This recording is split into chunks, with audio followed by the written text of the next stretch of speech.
মেয়েরা চাইলে সমস্ত কাজই নির্দ্বিধায় করতে পারে, কিন্তু আমি নারী, আমি সব পারি, আমি মা, আমাকেই তো সব করতে হবে, এই কথাগুলোর মধ্যে না একটু নিষ্ঠুরতা আর অনেকটা স্বার্থপরতা লুকিয়ে থাকে, যেটা আশেপাশের মানুষই সবসময় চাপিয়ে দিয়ে থাকে।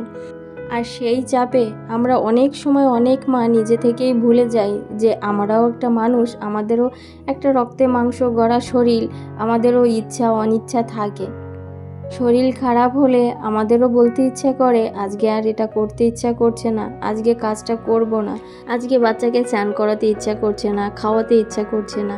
আসলে এই কথাগুলো যে আমি মা হয়ে বলবো, এটা সমাজ আমাকে গিলে খাবে। আমি অনেক জায়গাতে দেখেছি জানো তো, চারপাশে যখন অনেক মানুষ থাকে, মায়ের হেল্প করার থেকে বরঞ্চ মায়ের ডিপ্রেশনের কারণ হয়ে যায়। কারণ সব কিছুর দায়িত্বর বেলায় মা করতে হবে। আর বাচ্চার একটু ভালো চেয়ে যখন মা একটুখানি শাসন করতে যায়, সেটা আশেপাশের ওই গুণী মানুষগুলোর কাছ থেকে পারমিশন নিতে হয়। আরও বরঞ্চ বাচ্চাকে আশকারা দিয়ে সে অন্যায় করছে বাচ্চাটা, সেটা সঠিক, সেটা আরও আলাদা রকম একটা আশ্বাস দেয়। তখন একটা মা মনে হয় এর থেকে কষ্টের আর কিচ্ছু হতে নেই। যদিও আমার ক্ষেত্রে এটা একটুখানি ভিন্ন, আমি যেহেতু একা হাতে এখানে বাচ্চা মানুষ করছি। দেখো, আমার আজকে শরীরটা খারাপ ছিল, কিন্তু তাও আমাকে করতে হচ্ছে, কারণ আমার বাচ্চা, আমি যদি না করি তাহলে কেউ এখানে এসে একটা বেলা দেখবে না, বা কেউ এসে আমার বাচ্চাকে খাইয়ে দিয়ে যাবে না। তাই আমার ধরনটা একটুখানি আলাদা। পরিস্থিতির চাপ বা বাস্তবতার ক্ষেত্রে আমাকে সবটা শক্ত হয়েই সামলাতে হয়। কিন্তু হ্যাঁ, আমারও মাঝে মাঝে মন খারাপ, শরীর খারাপ দুটোই হয়।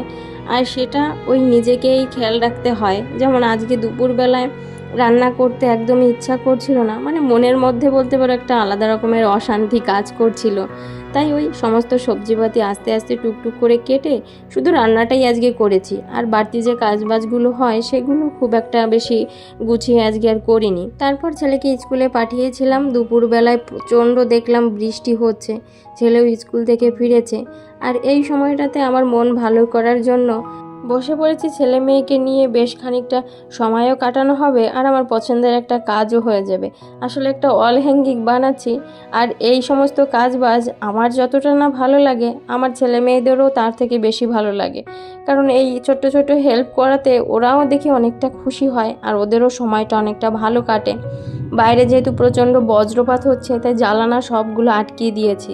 কারণ ওই বজ্রপাতে মুগ্ধযশিতা প্রচণ্ড ভয় পায়, সঙ্গে আমি তো রয়েইছি। বাইরে যেহেতু মুষলধারায় বৃষ্টি হচ্ছে, এমনি দিন তো এই সময়টাতে আমরা বিকেলবেলায় গিয়ে একটুখানি খেলা করি, কিন্তু আজকে তো আর সেটার উপায় নাই। তাই আমরা এখানে বসেই এই কাজটা করছি। বানানোর পরে তোমাদেরকে দেখাচ্ছি। আর ওই দুটোর খুশিটা তো দেখতেই পারছো। ওই যেভাবে আমি বলছি ঠিক সেভাবেই করছে। ওদেরকে এইভাবে নিয়ে করলে জানো তো, হয়তো কাজটা একটুখানি আমি যেভাবে একদম পারফেকশন চাই সেভাবে না হলেও, কিন্তু ওই যে ওরা একটু হাত দিচ্ছে বা ওই ছোট ছোট হেল্পগুলো করছে, ওরা খুশি হচ্ছে, শিখছে, কিন্তু এতেই আমার কাছে আরও বেশি ভালো লাগে। আমার থেকে বেশি ওরা ব্যস্ত হয়ে পড়ে কখন কাজটা শেষ হবে আর ফাইনাল লুকটা কী দাঁড়াচ্ছে সেটা দেখবে। কিছু বোর্ড অনেক দিন আগেই জানো তো কেটে রেখেছিলাম, একটা ওয়াল হ্যাঙ্গিং বানাবো, চটের বস্তা কেটেও রেখেছিলাম, কিন্তু সেটা আর কিছুতেই হয়ে উঠছিল না। তাই আজকে বিকেলে একদম সৎভাবে কাজে লাগিয়ে দিয়েছি।